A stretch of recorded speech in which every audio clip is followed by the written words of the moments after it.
Hello friend, मैं पवन कुमार। इस video में बीपीएससी 66वीं जीएस के स्टैटिक्स पार्ट को लेकर एक बार मैं फिर हाजिर हुआ हूं और इस वीडियो में हम लोग डिस्कशन करेंगे क्वेश्चन नंबर 14 के बारे में।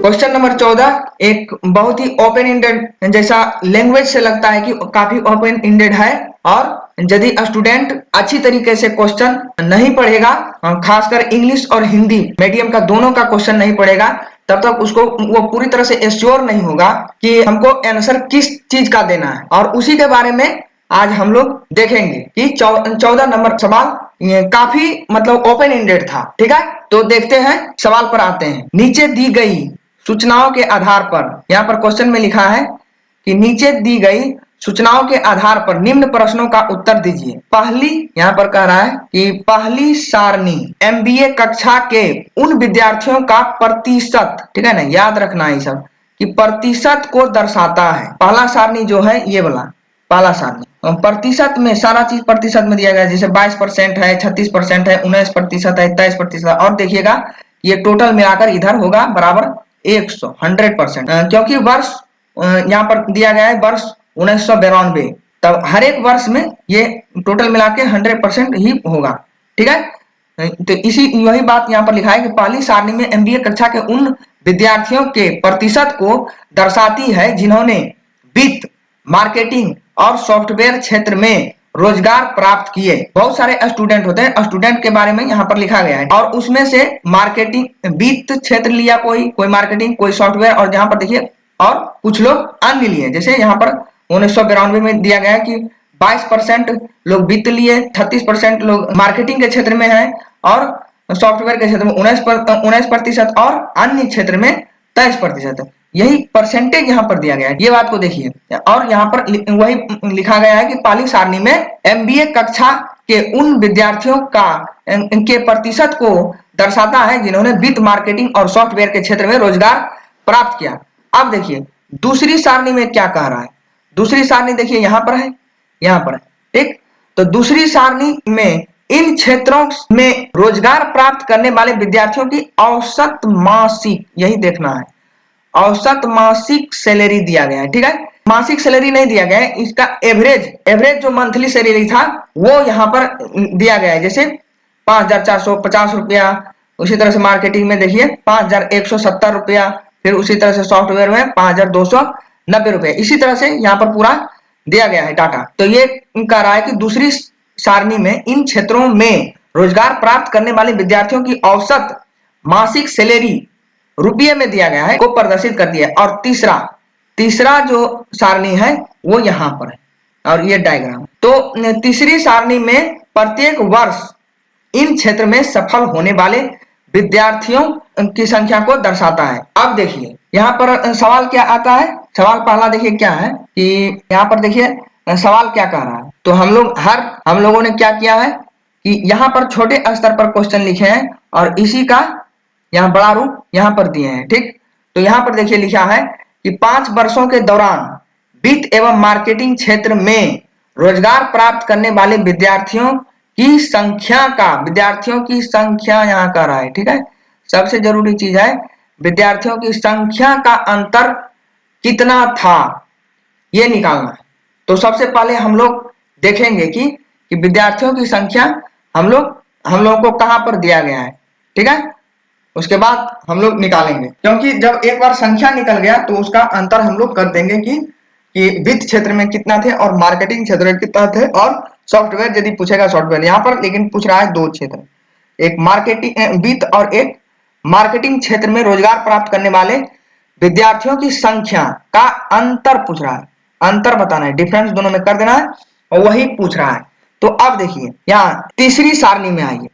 देखिए तीसरी सारणी यहाँ पर लिख सकते हैं कि तीसरी सारणी से हम क्या प्राप्त कर सकते हैं कि वर्ष 1992 में, देखिए यहाँ पर लिखा गया है वर्ष 1992 में कितना विद्यार्थी सफल रहे, तो 900। कितना रहे, तो 900, यहाँ पर लिख देना है 900 विद्यार्थी। अब वही अगला साल में कितना रहा, तो देखिए यहाँ पर 600 से 700 के बीच में है, लगभग बीच में, पूरा बीच में नहीं है, लेकिन लगभग बीच में है।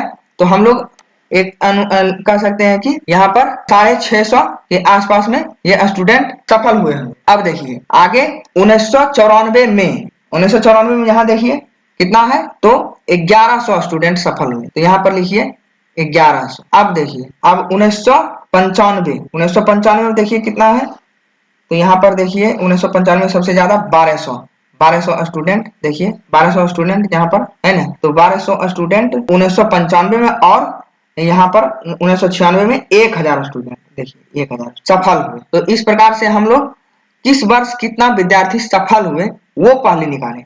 और यहाँ पर पूछा जा रहा है क्या कि वित्त क्षेत्र और मार्केटिंग क्षेत्र में कितना स्टूडेंट है और उसका अंतर बताना है। तो देखिए अभी डायग्राम से हम लोग पता किए, तो डायग्राम से कि 1995 में कितना विद्यार्थी सफल हुए, तो सबसे ज्यादा 1200, और 1996 में 1000। अब देखिए अब क्या करना है कि रोजगार प्राप्त करने वाले विद्यार्थियों की संख्या। अब देखिए पहले आइए सारणी नंबर प्रथम में, पहली सारणी से, तो यहाँ पर लिख सकते हैं कि पहली सारणी से। अब पहली सारणी से ये वाला भरेंगे। तो देखिए पहली सारणी में क्या लिखा गया है कि पहली सारणी में 1992 में 22% वित्त क्षेत्र में स्टूडेंट जाते हैं। जितने भी सफल स्टूडेंट है, सफल स्टूडेंट के बारे में यहाँ पर चर्चा कर दिए हैं। इसमें से 22%, तो हम 92 में क्या लेंगे, 900 का 22% वित्त क्षेत्र में जाता है, तो 900 का 22% क्या लिख सकते हैं बताइए।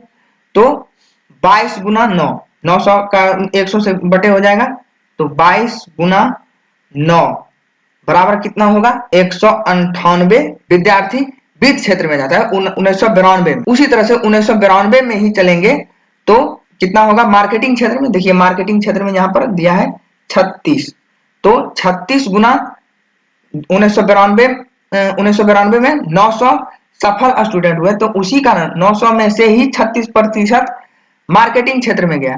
तो हम लोग क्या कर सकते हैं, 36 गुना 9 बराबर कितना होगा, तो ये आएगा 324 स्टूडेंट। अब देखिए पहले ये सारणी बना लेंगे, तो उसके बाद जो जो सवाल आएगा वहां से इस सारणी के मदद से बहुत सारा सवाल हम लोग सॉल्व कर सकते हैं। इसीलिए हम लोग पहले सारणी बना लेते हैं। अब देखिए सॉफ्टवेयर क्षेत्र में देखिए पहली सारणी में कितना दिया गया है, 19%। तो उसी तरह से जिस तरह से हम लोग 36 गुना 9 किए, 22 गुना 9 किए, उसी तरह से 19 गुना 9 कर देते हैं, और इसका आंसर आएगा 19 9 71, 171 होता है, तो 171 आया। और अन्य क्षेत्र में 23% जाता है, तो 23 गुना 9 होगा, तो 23 गुना 9 होगा कितना आएगा, तो ये 260। अब देखिए वर्ष 1993 में आइए, तो यहाँ पर क्या कह रहा है कि यहाँ पर सफल स्टूडेंट की संख्या कितना है, कुल सफल स्टूडेंट की संख्या है 650, तो उसमें से 17% वित्त भाग में जाता है। तो यहाँ पर करेंगे 17 गुना 6.5, क्योंकि इसमें 100 से भागा देंगे तो 6.5 आएगा, क्योंकि परसेंटेज निकाल रहे हैं। 650 का 17%, तो वही 650 का 17%, 17 गुना 6.5 होगा, और जो कि कैलकुलेशन करने के बाद लगभग 110.5 आएगा। आगे हम लोग देखते हैं जो विद्यार्थियों की संख्या है, तो इसको हम अप्रोक्सीमेट मान लेते हैं कि 110 स्टूडेंट ही होगा, ठीक। अब देखिए मार्केटिंग क्षेत्र में कितना है, तो 48% 1993 में, तो यहाँ पर क्या करेंगे 48 गुना 6.5, तो अब यहाँ पर आंसर क्या आएगा 312, ठीक है। अब देखिए आगे 23% सॉफ्टवेयर 1993 में 23% यहाँ पर आता है, तो 23 गुना 6.5 करेंगे, अब बराबर आएगा कितना, तो 149.5, तो इसको हम अप्रोक्सीमेट यहाँ पर घटा दिए, तो यहाँ पर ये बढ़ा सकते हैं। ये लगभग, क्योंकि दशमलव में स्टूडेंट नहीं होता है, ठीक, इसलिए हम लोग ये अप्रोक्सीमेट लेकर चले। आगे बढ़िए, आगे देखिए अन्य क्षेत्र में 12% स्टूडेंट जाता है, तो कुल स्टूडेंट है 650, तो 12%, 12 गुना 6.5 करेंगे, तो इसका आंसर कितना आएगा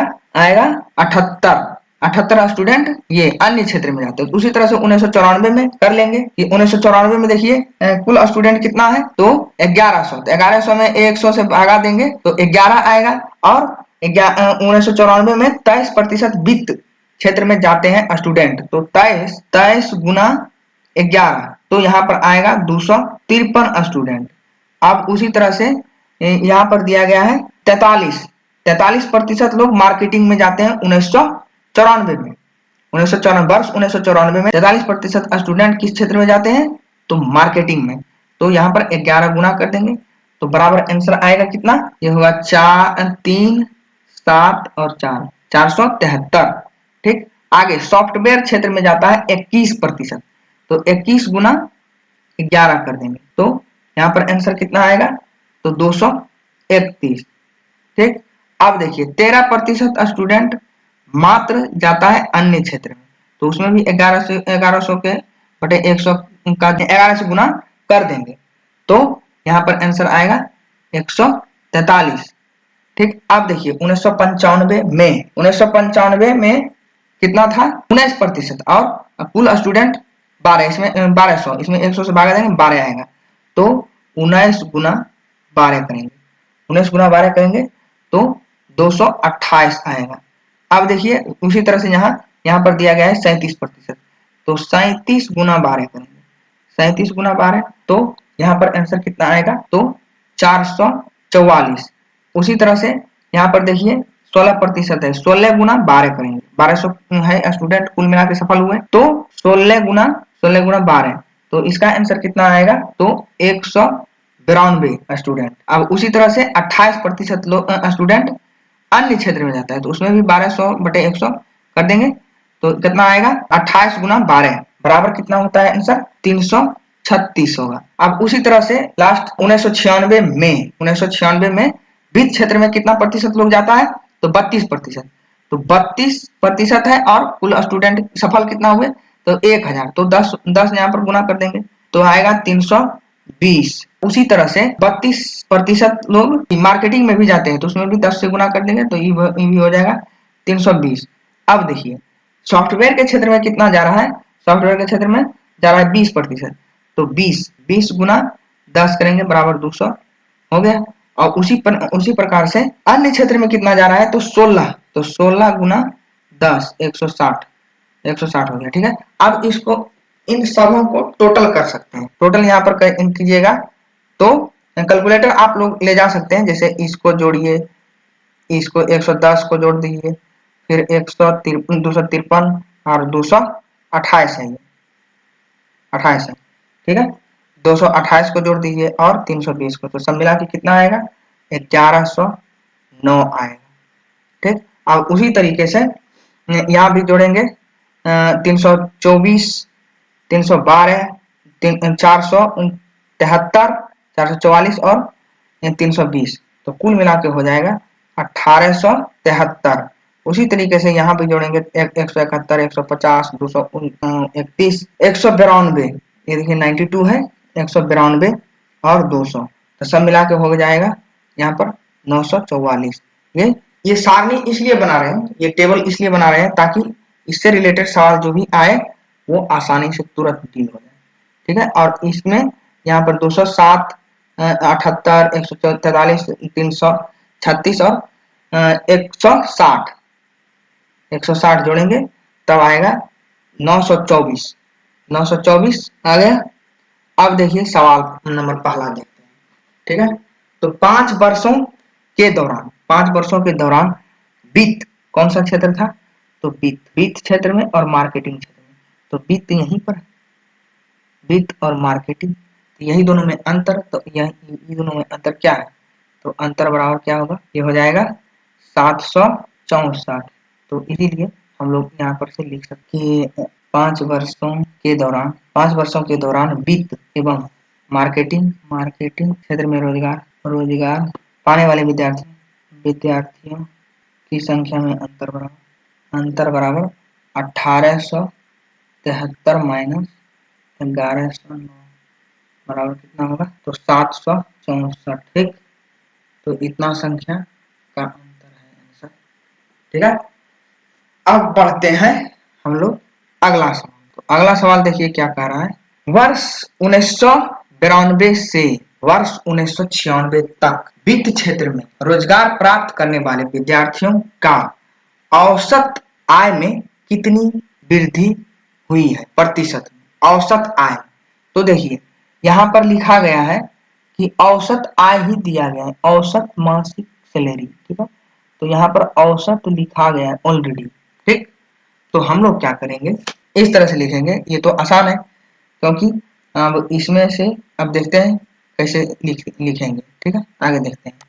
तो यहाँ पर लिखेंगे वित्त, वित्त क्षेत्र में रोजगार प्राप्त विद्यार्थियों का वर्ष 1992 में 92 से 1996 तक औसत आय में वृद्धि बराबर। देखिए औसत आय में वृद्धि, तो यहाँ सबसे पहले हम लोग देखेंगे कि कहाँ से हम लोग बनाएंगे।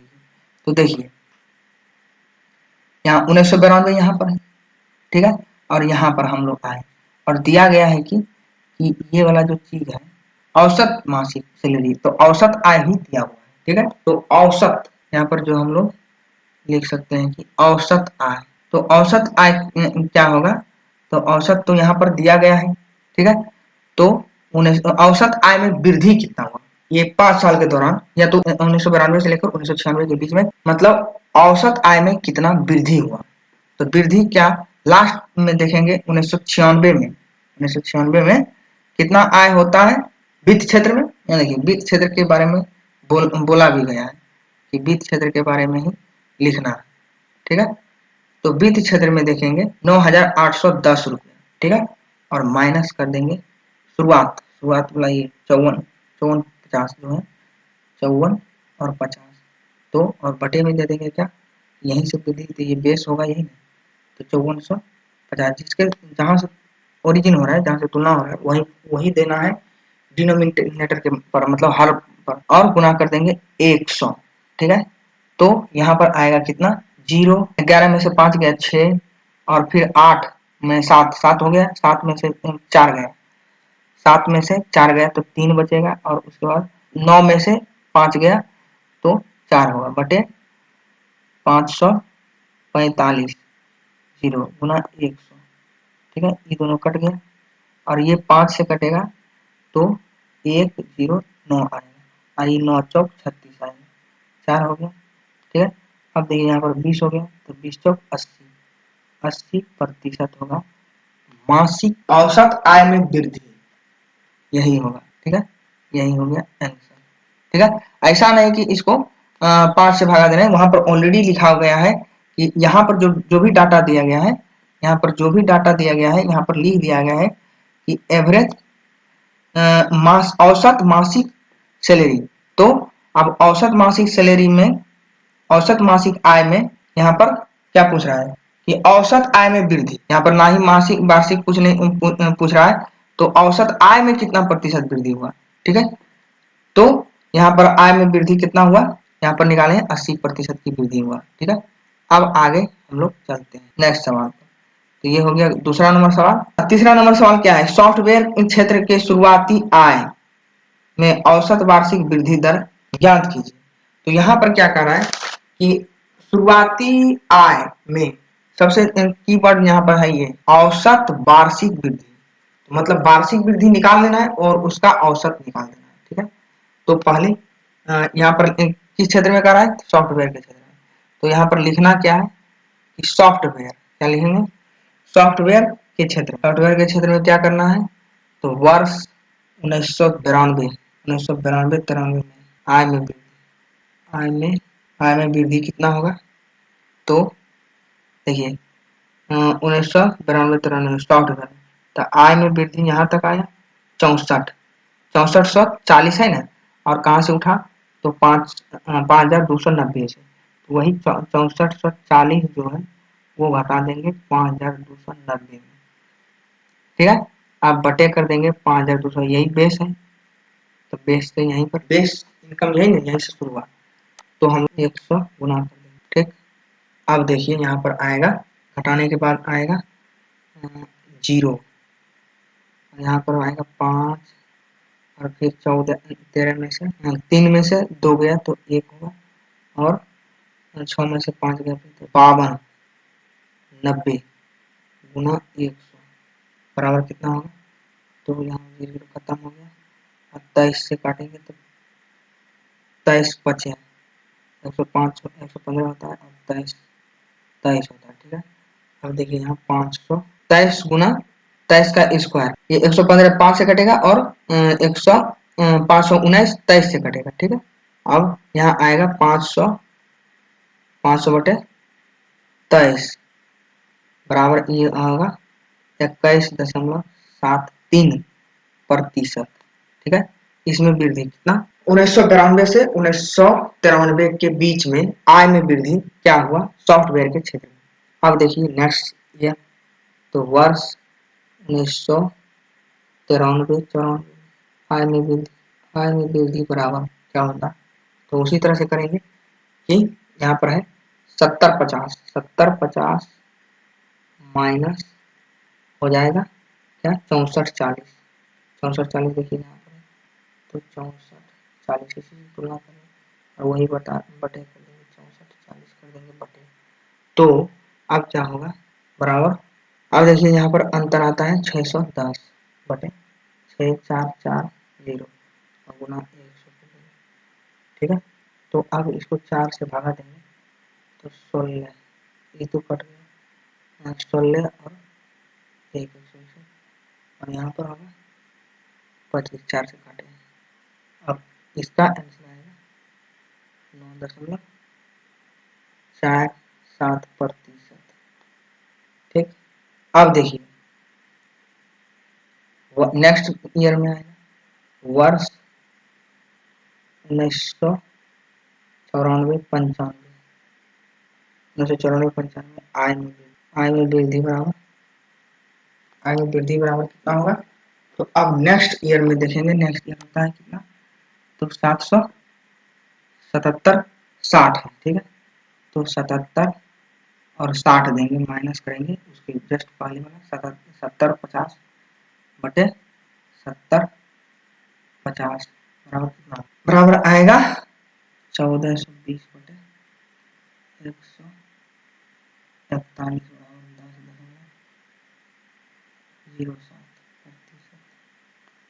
आगे अगला वर्ष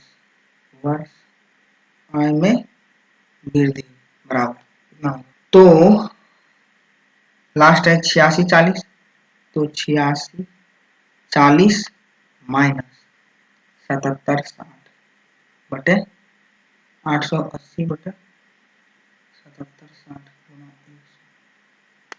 1100 बटे 97।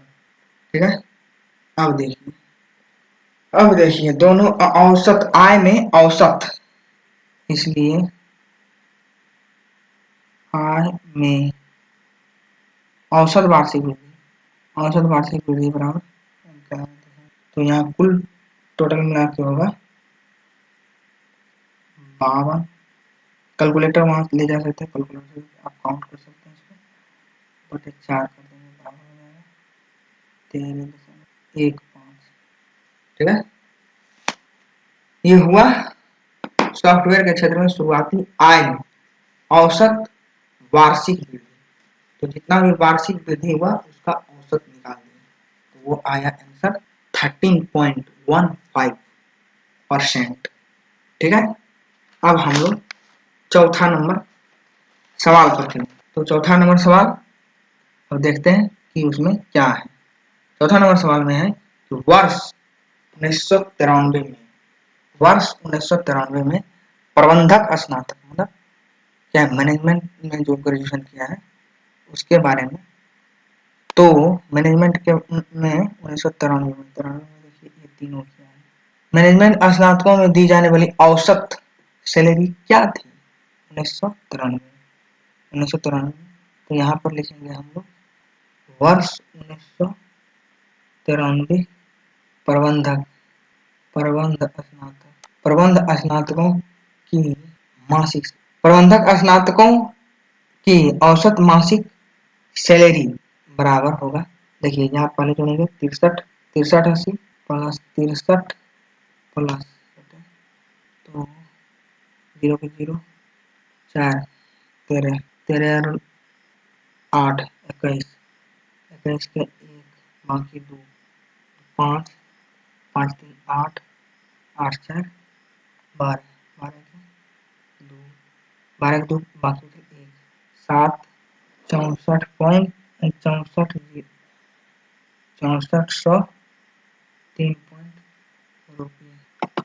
तो इस तरह से चौथा सवाल बन गया, जिसमें पूछा गया था कि प्रबंधक स्नातकों को दी जाने वाली मासिक औसत सैलरी क्या थी। तो मासिक औसत सैलरी हम लोग निकाल दिए। ये 1993 में यहाँ पर लिखा गया है, तो वहां पर जाके तो देखिए ये सब सवाल में क्या है, डायग्राम ग्राफ, इसका मतलब आप लोग समझ रहे हैं कि नहीं। यही सवाल ये पूछने का मतलब होता है कि आप लोग उस सारे चीज को मीनिंग को समझिए। ठीक है, अब आगे बढ़ते हैं। लास्ट सवाल, इस 14 नंबर क्वेश्चन का सबसे लास्ट सवाल।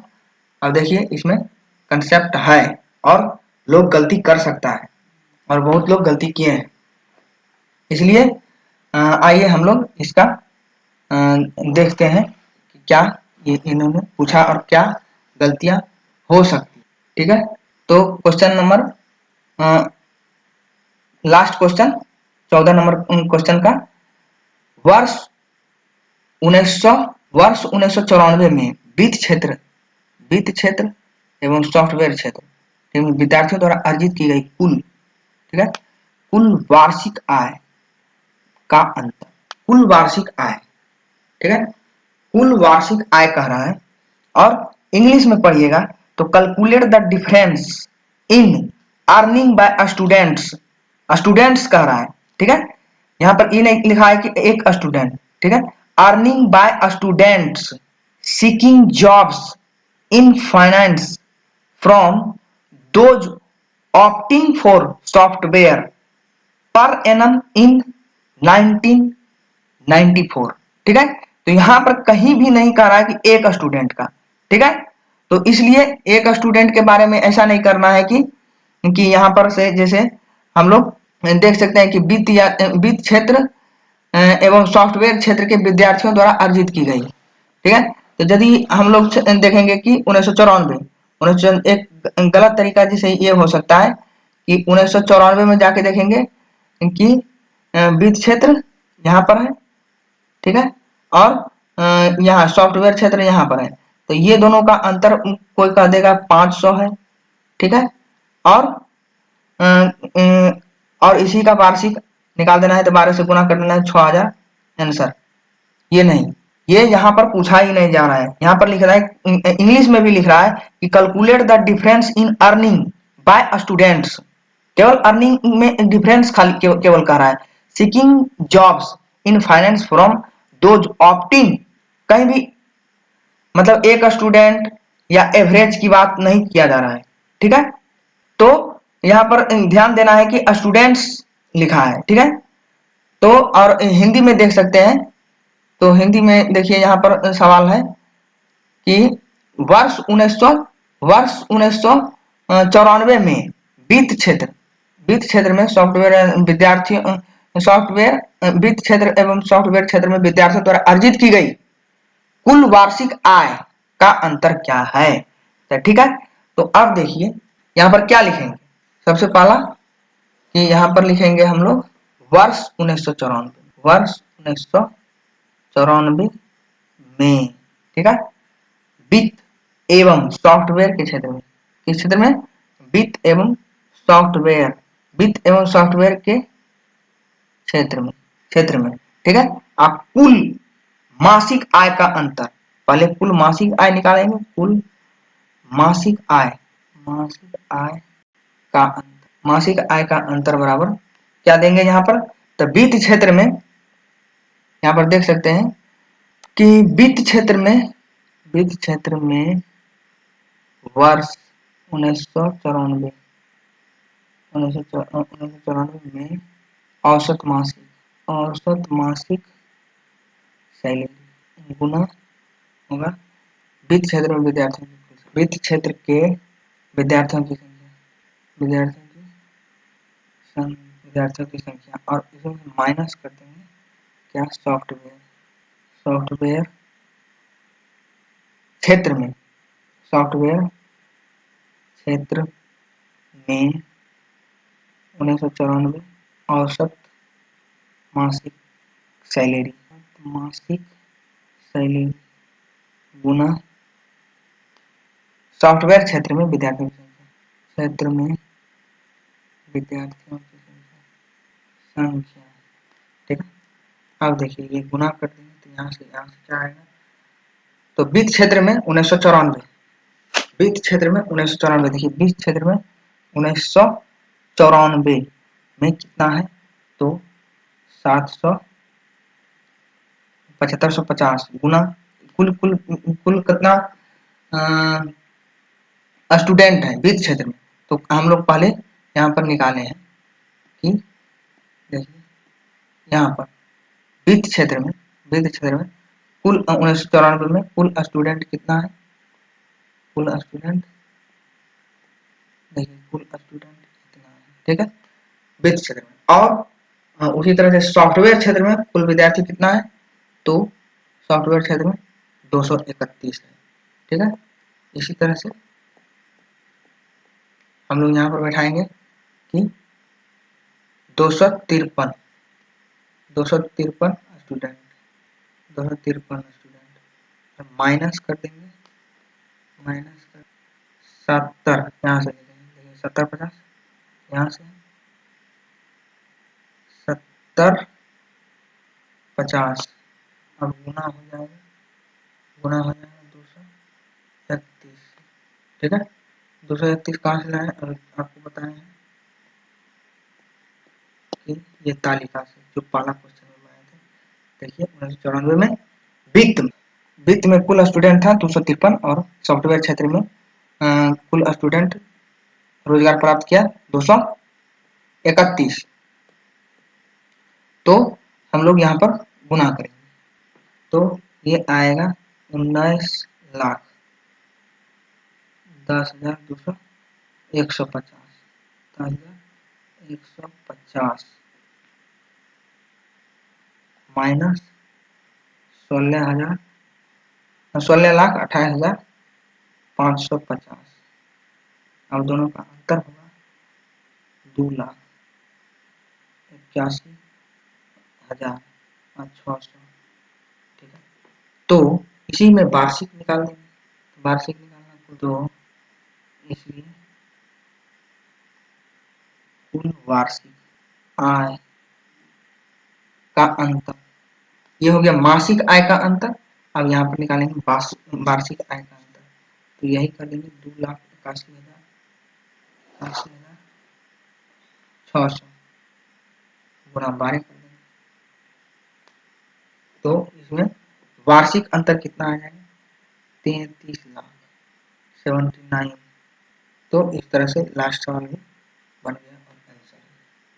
तो अब 15 नंबर सवाल जो हम लोग इसके बाद के नेक्स्ट वीडियो में हम लोग डिस्कशन करेंगे, उसमें भी बहुत सारे ट्विस्ट पॉइंट है, तो हम लोग उसमें देखें। और आप लोगों ने यहाँ तक इस वीडियो को वॉच किया और उम्मीद है कि आप लोगों ने सब्सक्राइब भी किए होंगे इस चैनल को, इसलिए और जो नहीं किए हैं कृपया भीम IAS चैनल को सब्सक्राइब करें। आपको ये बात गारंटी देते हैं कि जो भी यहाँ पर जितना भी दिया जाएगा वो काफी क्वालिटी एजुकेशन रहेगा, इसलिए आप लोगों के सब्सक्राइब करने से मेरा मनोबल बढ़ेगा और इसलिए आप लोग अधिक से अधिक सब्सक्राइब करें और लोगों के बीच शेयर करें। और सारा सवाल यहाँ पर बन गया है, देखने के लिए बहुत बहुत धन्यवाद, थैंक यू।